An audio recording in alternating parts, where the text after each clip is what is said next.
उस रात मेरे पिता रोते हुए मुझसे बोले, यासिर, अगर मैं कल तक जिंदा ना रहूं तो सच को तलाश करना। मैंने हंसते हुए कहा था, अब्बा, आप तो हंसी मजाक के बादशाह हो गए हैं। लेकिन अगली सुबह वो लापता थे और एक हफ्ते बाद शहर की दीवार पर चिपका था, साद व्यापारी, गद्दार, बेईमान, धोखेबाज।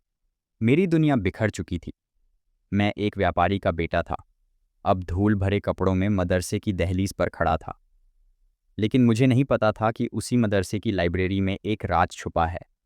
ऐसा राज जो सिर्फ मेरे बाप की नहीं, आधे बगदाद की हकीकत को बदल कर रख देगा, और जिसकी चाबी हज़रत अली के एक कॉल में छुपी थी। ज्ञान दौलत से बेहतर है। ज्ञान तुम्हारी हिफाजत करता है जबकि दौलत को तुम्हें हिफाजत देनी पड़ती है। अध्याय पहला, पतन की शुरुआत। पुराने शहर बगदाद की शाम गहरी हो रही थी।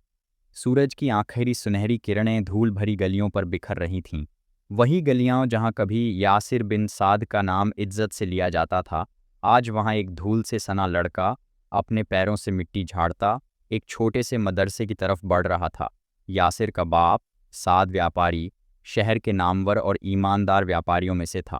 लोग उसकी बात को फतवा समझते थे और हर समझौते में उसकी रजामंदी शामिल करना चाहते थे।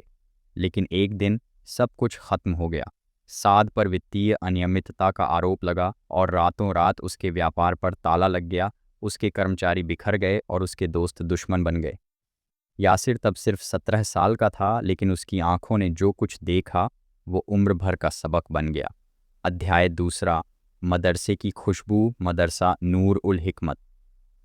बगदाद के कोने में एक छोटी सी इमारत थी, लेकिन इसका दरवाज़ा हर उस शख्स के लिए खुला था जो ज्ञान का प्यासा हो। यासिर वहाँ उस्ताद इब्न हकीम के पास ज्ञान प्राप्त करने आया था।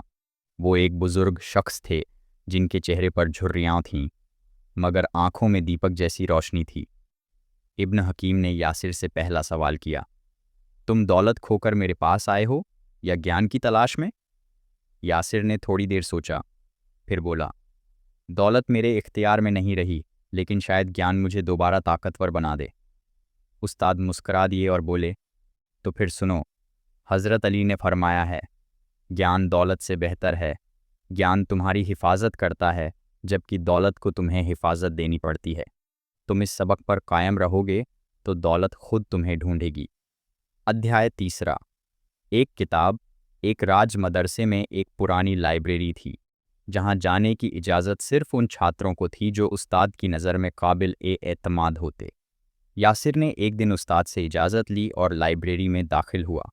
वहाँ एक पुरानी किताब नज़र आई, सिलसिला ए सदाकत व खयानत। इस किताब में बगदाद के कुछ मशहूर व्यापारियों का इतिहास दर्ज था, और उसमें एक नाम ने उसे चौंका दिया, खालिद बिन हारिस, साद व्यापारी के पुराने साझेदार। यासिर को याद आया, तबाही से कुछ दिन पहले खालिद बिन हारिस उनके घर आया करता था।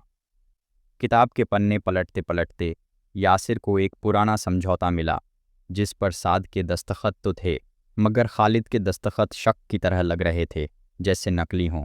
यासिर के जहन में बिजली सी कौंध गई। क्या वाकई उसके बाप के साथ धोखा हुआ था?